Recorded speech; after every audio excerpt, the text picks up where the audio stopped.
Ang kwentong ito ay hango sa totoong buhay. Karanasan ito ni Mike.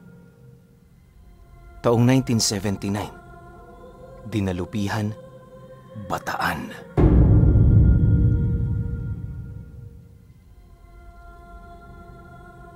Maraming mga hindi kapanipaniwalang istoryang bumabalot sa isang abandonadong sementeryo sa Dinalupihan. Bungad pa lamang ng entrada nito, bubungad na sayo ang halos humigit sa isang siglong tanda ng puno ng akasya.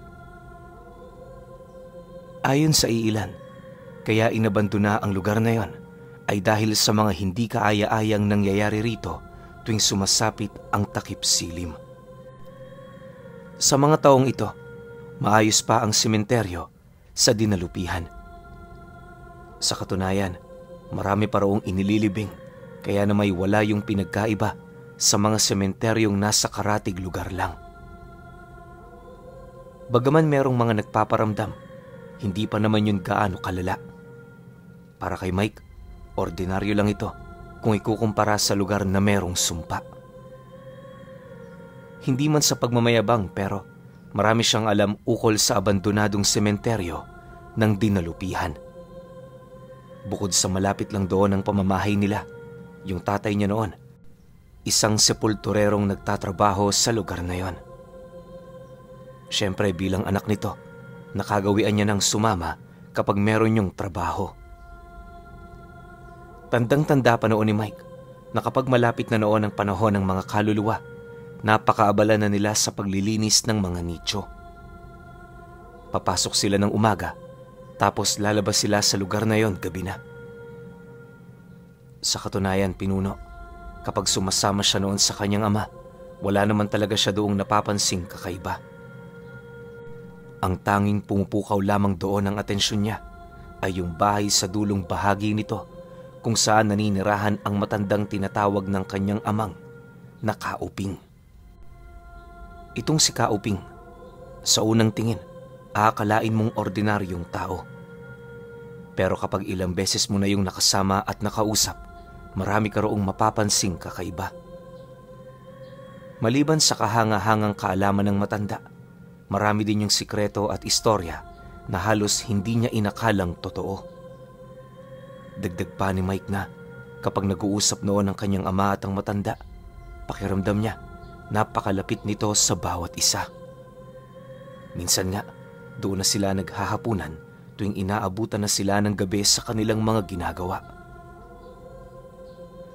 Dahil sa ganoong ugnayan ng dalawa, hindi niya maipagkakaila na marami na yung pinagsamahan.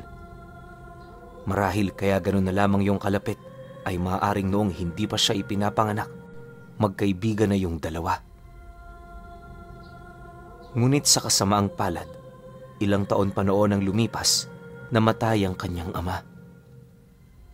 Walang nakapagtukoy sa sakit nito, basta natagpuan na lamang nila yon isang umaga na naninigas na. Dahil sa ganoong pangyayari, naging madali na lamang ang pagtanggap nila sa nangyari rito. Naniniwala kasi sila, kagustuhan ng Panginoon ang pagkamatay nito. Hindi naman nila yun maaaring sisihin, lalo pat ang pagkasunod sa kalooban ng Diyos ay maituturing na biyaya. O, kalooban ng Diyos ang pagkamatay ng tao. Kaya kung matatakot kayo sa kamatayan, parang natatakot na rin kayo sa kanyang gusto. Magmula noong nawala ang kanilang padre de pamilya, unti-unti na ring nagbago ang buhay ni Mike. Sa hindi maipaliwanag na dahilan, ayaw niyang tumungo sa sementeryo gawa ng naaalala niya ang lugar na yon at ang mga bagay na merong kaugnayan sa kanilang dalawa. Upang hindi na siya malungkot, itinuon niya sa ibang bagay ang kanyang wisyo. Ilang buwan din siya noong walang tulog at maayos na pahinga dahil sa tuwing ipinipikit niya ang kanyang mga mata, nakikita niya ang masasaya nilang alaala. Akala niya magpapatuloy na ang paglayo niya sa lugar na yon, pero habang lumilipas ang mga araw, nagiging madalas na ang pagsilay niya kay Kauping. Minsan dumaraan yun sa kanyang pinagtatrabahuhan Tapos may mga pagkakataon namang nakakasalubong niya yon sa baryo. Noong una hindi niya yon pinansin pero nang mapagtanto niyang nagiging madalas na ito, doon na siya nagpasya na yon ay kausapin. Isang hapon, habang nagtatanim siya ng palay, nasipat naman niya yung naglalakad sa gilid ng sakahan. Pagsilay naman niya rito, dali-dali naman niya yung tinawag habang mabilis na nilalapitan. "Lolo Ping! Sandali lang! Meron lang akong itatanong sa inyo!" Sigaw ni Mike sa matanda.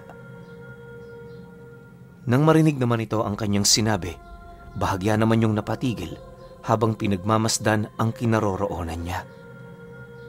Maya-maya pa, nang makalapit na siya, agad naman siyang sinagot ng matanda ng, "Ano yun, Mike? Mabuti naman at napansin mo na ako. Alam mo kasi, magmula noong nawala ang tatay mo, nangulila rin ako sa kanya. Ikaw ang pinakamalapit niyang kamukha, kaya madalas kitang nais makita." Dagdag pa ng matanda na wala naman yung balak na gambalain siya, kung kaya't hindi niya yun dapat na ipag-alala. Ayos lang dito na hindi na siya bumalik sa sementeryo, gawa ng nauunawaan rin ito ang pighating nararamdaman niya. Gayunpaman, ang ayaw lang mangyari ni Kauping ay ang umiwas si Mike sa kanya. Nang marinig naman niya ang sinabi ng matanda, bigla namang napuno ng lungkot ang kanyang damdamin. Kahit papaano kasi, napalapit na rin siya sa matanda, kung kaya't hindi niya maipagkakaila na nangungulila rin siya doon pansamantala.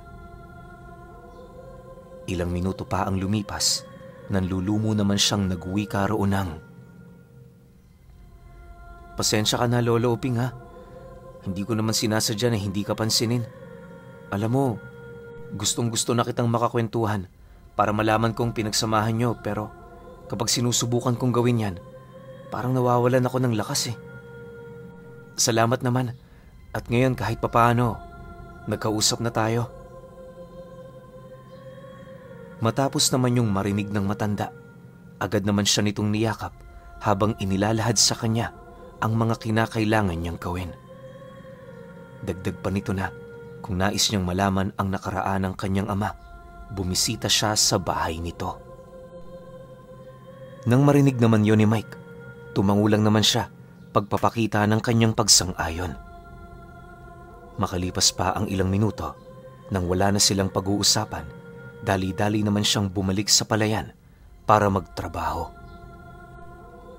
Sa paglipas ng mga araw, maigi niyang pinag-isipan kung tutungo siya sa bahay ng matanda o hindi naman kaya'y mamuhay na lang, alang-alang sa mga pangangailangan ng kanyang pamilya. Medyo isinaalang-alang niya kasi ang mga bagay na yon, lalo pat wala na silang padre de pamilya. Isipin ninyo 5 silang magkakapatid, tapos siya pa lamang ang may kapasidad na magtrabaho. Yung sumunod kasi sa kanya, napakalayo ng agwat nila. Yung mga sumunod pa, masyado pang bata para magkaroon ng kamalayan sa mga nangyayari. Dahil sa ganoong sitwasyon, hindi siya gaanong nakadepende sa kikitain ng kanyang ina. Maliban sa awang-awa na rin siya rito, alam niya ring lahat ng kinikita nito ibinibigay sa kanyang mga kapatid.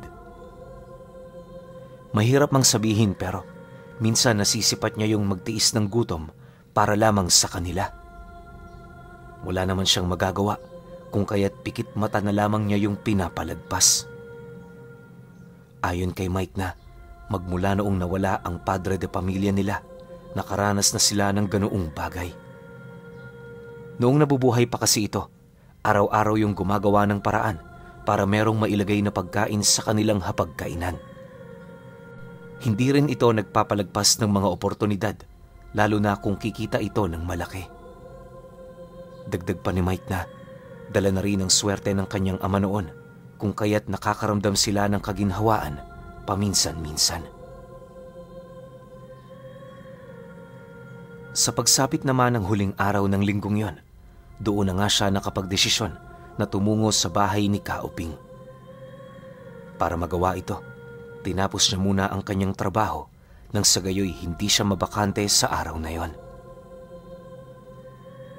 Kinahapunan pagtungtong ng alas 5, dali-dali naman siyang dumiretso sa sementeryo para kitain ang matanda. Sa kanyang paglalakad, wala naman siyang naramdamang kakaiba. Napakaliwalas ng mga daang dinaanan niya, pero paglagpas niya sa puno ng akasya, unti-unti nang nagbago ang nararamdaman niya. Napakalamig ng simoy ng hangin. Tumitindig na rin noon ang kanyang mga balahibo sa kamay na para bang merong mga nilalang na nagmamasid sa kanya. Yung mga nicho sa lugar, paningin ni Mike, parang kakaiba. Bukod sa nababalutan na yun roon ng mga baging at natatago na sa mga damo, pakiramdam niya nakalimutan na ito. Ang ipinagtataka niya lang, bakit gano'n na ang kanyang nakikita, gayong ilang taon pa lamang siyang hindi doon nakakabisita. Makalipas pa ang ilang minuto, pagdating niya sa bahay ni Kauping, bumungad naman yun sa kanya na nagsusunog ng balat ng nyog sa nichong nasa loob ng bakuran nito. Hindi naglaon, nang masipat naman siya nito, agad naman siya nitong tinawag para yayaing uminom. Sa kanilang pag-uusap, inumpisahan ng pinakamatandang yon ang pinakaunang tagpo nila ng ama nito. Ayon kay Kauping, 3 dekada na ang nakakaraan noong una silang magkakilala ng ama ni Mike. Nakilala niya yon, gawa ng sa kanilang lugar noon. Isa yon sa mga antingerong may kakaibang abilidad. Hindi na babase sa kakayahan ng mutya ang tanga nito, bagkus ay sa mga lihim nitong karunungan na kayang magkontrol ng kaluluwa, gayon din ng apoy. Sa kalakasan ng ama niyang yon, nakakalikhayo ng mga kaluluwa na parabang ilang taon nang sinunog sa impyerno. Kadalasan yon ang kanyang ginagamit tuwing pumapatay siya ng aswang. Sa ganon kasi nitong kakayahan, hindi na niya kinakailangang mag-alala laban sa pisikal na lakas ng mga nilalang. Dagdag pa ni Kauping na kapag dumaraan noon ang kanyang ama sa baryo ng mga aswang, lahat ng mga gabunan at supremo nagtatago. Bawat isa sa kanila hindi nagkakaroon ng lakas para lamang kausapin siya. Dahil sa ganon itong kakayahan, nakitaan niyo ni Kauping ng pag-asang maging kagaya niya. Magmula noon, naging disipulo niya ito at yun na rin ang naging simula ng kanilang masayang pagsasama. Sa loob ng ilang taon, marami silang napatumbang angkan na halos hindi man lang nagkaroon ng pagkakataon para makapaghiganti. Hindi man sa pagmamayabang pero naniniwala si Kauping na ang kanilang ginawa noon ang nagbukas sa kanilang lugar para maging malaya sa mga nilalang na nasa panig ng kaliwa. Hindi naglaon nang mapatunayan na nila ang kanilang mga kapasidad, nagdesisyon na silang mamuhay ng payapa sa lugar ng dinalupihan. Bilang ang kakayahan ay merong kaugnayan sa mga kaluluwa, nagpasya ang ama ni Mike na maging sepulturero. Si Kauping naman, doon na rin tumira para naman kahit papaano makapag-usap pa rin sila. Ayon kay Kauping na kahit may asawa na noon ang kanyang ama, hindi pa rin yun nakakalimot. Lahat din ng anak nito, inilapit sa kanya na halos dumating na sa puntong itinuring na rin siya nito na totoong lolo. Nang marinig naman ni Mike ang sinabi nito, hindi naman niya maipagkakaila na totoo ang sinabi ng matanda. Para sa kanya wala yung halong biro dahil maging ang kanyang ama noong nabubuhay pa ito, meron na ring nailahad sa kanya na may kaugnayan sa kwento ni Kauping. Sa pagpapatuloy naman ng kanilang pag-uusap, doon niya napag-alaman na ang kanyang pangitaing na sipat noong naglalakad siya sa loob ng sementeryo ay ang mga mangyayari sa hinaharap. Dagdag pa nito na matagal na rin niyang nasipat ang ganoong bagay kung kaya't panahon na lamang ang makapagsasabi kung kailan ito magaganap. Matapos namang makapagsalita ni Kauping, halos hindi naman niya maisip kung bakit tatalikuran ang sementeryong yon sa hinaharap. Makalipas pa ang ilang minuto, unti-unti namang nabaling ang kanilang usapin ukol sa mga gamit na iniwan ng kanyang ama. Ayon kay Kauping, na ang pagmamana nito nangangahulugan ng kaguluhan. Kapag nakuha niya ang armas na yon, maaaring hindi na siya makabalik sa kanyang pangkaraniwang buhay. Dagdag pa nito na, mas mainam na wag na lamang nila yung pangarapin para sa ikatatahimik ng lahat. Dahil sa sinabi nito, nagkaroon ng maraming katanungan si Mike sa kanyang isipan. Sa puntong yon, hindi na niya alam kung dapat pa ba niyang sundin ng matanda o gawin ng mga bagay na magpapasaya sa kanya. Sa estado kasing yon, nag-aaway ang kanyang konsensya at ang kanyang kuryosidad. Dahil sa ganoong pangyayari, mariin naman niya yung pinag-isipan nang sa gayoy masiguro niya na hinding-hindi niya yon pagsisisihan. Ikaw ang bahala, iho. Ano man ang magiging pasya mo, susundin ko yan. Pero sana isaalang-alang mo rin ang aking paalala. Tandaan mo, madali ritong pumasok pero napakahirap ng lumabas. Wika ni Kauping sa kanya.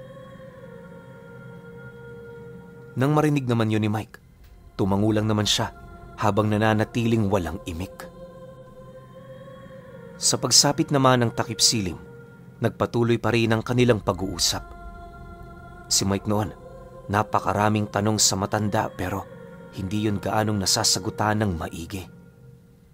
Sa estado kasi ng pagsagot ni Kauping, parang meron pa yung itinatago sa kanya. Pero syempre, dahil pangkaraniwang tao lang itong si Mike, hindi niya yun pinagdudahan ng kung ano-ano.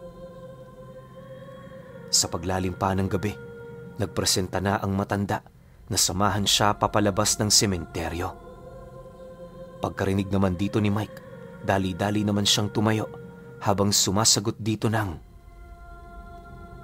Lolo Oping, maraming salamat ho sa oras ninyo ha. Sa susunod na lang natin ipagpatuloy ang ating usapan. Matapos naman ang kanilang pag-uusap, dali-dali namang pumasok ang matanda para kunin ang gasera nito. Ngunit nang akmang lalabas na sila sa bakuran ng bahay, laking gulat na lamang niya nang may masipat siyang dalawang lalaking nakatayo sa gilid ng pinto. Namumula ang mga mata nito at sa estado ng mga taong yon, tila bang meron itong masamang binabalak sa kanila. Sinubukan din niya yung kausapin pero parang wala yung gana na sumagot sa mga sinasabi niya. Pagsilay naman doon ni Kauping, pilit naman niya yung itinaboy pero hindi ito nakikinig. Dahil sa pangyayaring yon, unti-unti nang nag-init ang ulo ng matanda sa kadahilan ng hindi nito mawari kung bakit merong ganoong nilalang sa lugar niya. Buong buhay niya kasi, ni minsan walang nangas na aswang na pumasok sa kanyang tahanan. Dala ng kanyang kuryosidad, dali-dali naman niyang ibinaling sa unahang bahagi ng sementeryo ang kanyang paningin kung saan doon naman niya nasipat ang iilang mga balbal na nanginginain. Sa puntong yon, doon niya naunawaan na kaya nagpakita sa kanila ang dalawang nilalang ay dahil sa wala na yung mapagpipilian. Nagkataon ding mga aswang nalakat ito kung kaya't paniguradong hindi nito matatakasan ang dami ng mga balbal na nanginginain sa lugar. Maya-maya pa, napangisi na lamang ang matanda habang nagwiwika roon ng, Bakit kasi dito kayo pumasok? Sino bang hinahanap nyo rito? Paano pa kayo makakalabas niyan? Ako, marami kayong kalaban. Pasensya na kayo. Hindi ko rin kayo maaaring papasukin dito. Kung ako sa inyo, kalabanin nyo na lang ang mga balbal na yan. Di hamak na meron kayong pag-asang mabuhay sa mga yan, kaysa ako ang kaharapin ninyo. Nang marinig naman yon ng dalawa, bigla naman yung umangil habang dahan-dahang nagpapalit ng anyo. Pagsilay naman ni Kauping sa ginawa nito, agad naman niyang hinawi itong si Mike, sabay takbo patungo sa kinaroroonan ng pansyon. Walang sabi-sabi, agad naman niya yung winasak gamit ang kanyang kamay at kasabay nito ang pagsilay ni Mike sa isang uri ng espada na nakatayo roon. Paglalarawan niya rito, para lang yung maliit na talibong na merong matulis na dulo. Gayunpaman, hindi na yun gaanong katalasan, gawa ng bukod sa punong-puno na yon ng kalawang, alam niyang napaka-antigo na nito. Subalit, pagkahawak doon ni Kauping, laking gulat na lamang niya nang biglang malusaw ang wangis ng sandatang yon. Kitang-kita niya kung papaano yun nagpalit ng balat na para bang isang ahas. Sa isang iglap, bumungad sa kanya ang napakakintab nitong kulay na merong matutulis na talim. Gawa rin sa ginto ang hawakan nito at sa dulo nitong bahagi, meron yung doong kulay asul na bato.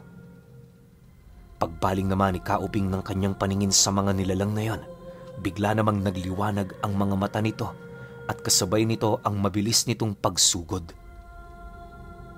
Matapos naman yung masipat ng dalawa, buong puwersa na rin yung sumunggab, ngunit bago pa man lumapat ang kanilang mga pangil sa katawan ng matanda, laking gulat na lamang nila nang maramdaman nilang parang sumakmal lang sila sa hangin. Dahil sa pangyayari, bigla namang natigilan ang dalawang nilalang, dala ng pagkagulat. Pagbaling nila ng paningin kay Kauping, nasipat naman nila yung nakatayo sa kanilang likod. Wala yung ibang ginagawa kundi ang maghihintay. Walang sabi-sabi, muli naman nila yung inundaya ng saksak, ngunit sa kasamaang palad, ganun pa rin naman ang nangyari. Nang mapagtanto ng mga ito na hindi na nila yun kayang lapatan ng pinsala sa katawan, wala na silang ibang nagawa kundi ang mapaatras habang unti-unting humihingi ng tawad. Alam niyo ba kung bakit dito ako naninirahan? Yun ay dahil kay isa kong mga kaluluwa. Sa lugar na ito, para itong isang baryo sa loob ng baryo. Lahat kami rito nagtutulungan at bawat isa sa kanila merong mahalagang tungkulin para sa akin. Wika ni Kauping habang dahan-dahang tinatawag ang mga kaluluwang nasa loob ng katawan nito. Pagsilay naman ito kay Mike, agad namang inilahad ng matanda na yon ang isa sa mga rason kung bakit sila nagkasundo ng tatay nito.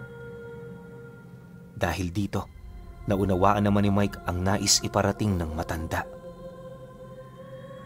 Makalipas pa ang ilang minuto, pagturo naman paitaas ng hawak nitong espadang tinatawag na dahong palay, bigla namang bumagsak sa lupa ang dalawang nilalang na yon. Ayon kay Kauping, pangkaraniwan lang ito, lalo na't ang kakayahan ng sandata niya, balik ta rin ang nakasanayang pandama ng isang nilalang. Kaya bumagsak sa lupa ang dalawang yon, sa kadahilanang ang buong akala nila, ganoon ang kanilang posisyon kapag nakatayo sila. Wala na rin silang kakayahang malaman kung saan ang kanan o kaliwa, maging ang eksaktong kinaroroonan ng kanilang mga kalaban. Dagdag pa ni Kauping na ang ganoong uri ng abilidad ang nakapagpabantog sa kanya. Matapos naman yung marinig ni Mike, kitang-kita naman niya kung papaano gumapang na parang uod ang dalawang nilalang na yon. Kung hindi siya nagkakamali, tinatangka ng mga ito na tumakbo papalayo, subalit lingid sa kanilang kaalaman na nasa ilalim na pala sila ng panlilinlang ng dahong palay. Dahil dito, agad naman yung tinapos ni Kauping bilang pagmamahal sa mga kaluluwa ng mga ito. Matapos niyang paslangin ng dalawang aswang, agad naman niya yung kinaladkad patungo sa kinaroroonan ng mga balbal. Pagsilay naman ito sa kanyang daladala, agad naman yung lumuhod sa harapan nila habang pilit na hinihintay na ibigay na niya ang dalawang bangkay na yon. Kunin niyo na ito. Pasalamat kayo, mangkukulam ngayon ng namatay. Bukas wala ritong bibisita. Babalik ulit sa normal ang nangyayari rito. Tatawagin ko lang kayo kapag meron kayong pagkain sa lugar ko. Paalala ni Kauping sa mga nilalang. Nang marinig naman ito ang kanyang sinabi, dali-dali naman yung kumaripas ng takbo papalayo. Sa isang iglap, agad namang bumalik ang katahimikan sa buong lugar. Si Mike noon tulalang-tulala na habang naglalakad, tapos hindi na gaanong makausap. Alam niyo yung mga sumunod na nangyari? Dala ng takot ni Mike, hindi na niya sinubukan pang kunin ang mga naiwang gamit ng kanyang ama sa lugar ni Kauping. Narespeto naman yun ng matanda, lalo na't nauunawaan din niya ang takot ni Mike. Ilang taon pa ang lumipas, kagaya ng inaasahan niya, bigla na lamang naglaho sa lugar na yon ng matanda. Doon na rin unti-unting binalot ng misteryo ang buong paligid na siya namang nagbigay ng takot sa lahat ng mamamayang malapit sa lugar. Pero alam nyo, na kahit gano'n na ang nangyari, ni minsan hindi na bahala roon si Mike sa kadahilanang alam niya sa kanyang sarili na ang mga kaluluwang yon ay naiwang parte lamang ni Kauping, ang antingerong punong-puno ng sapi.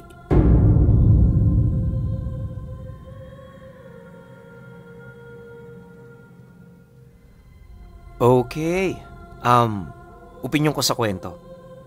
Alam nyo, alam ko, karamihan sa inyo na iniisip kung bakit hindi yung kwento ng tatay ni Mike yung nakwento rito. Di ba?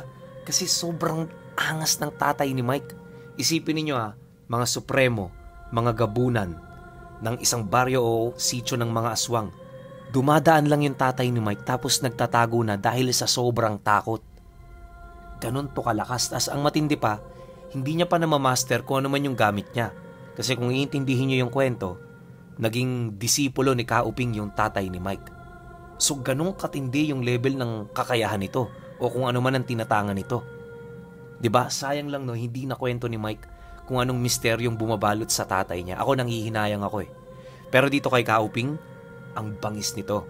Isa siyang vessel o medium na pinapasapian niya yung sarili niya kapag kailangan niya. Kunyari, kailangan ko tong kaluluwa na to kasi ito yung tatapat sa kakayahan ng kalaban ko. Yun yung gagamitin niya.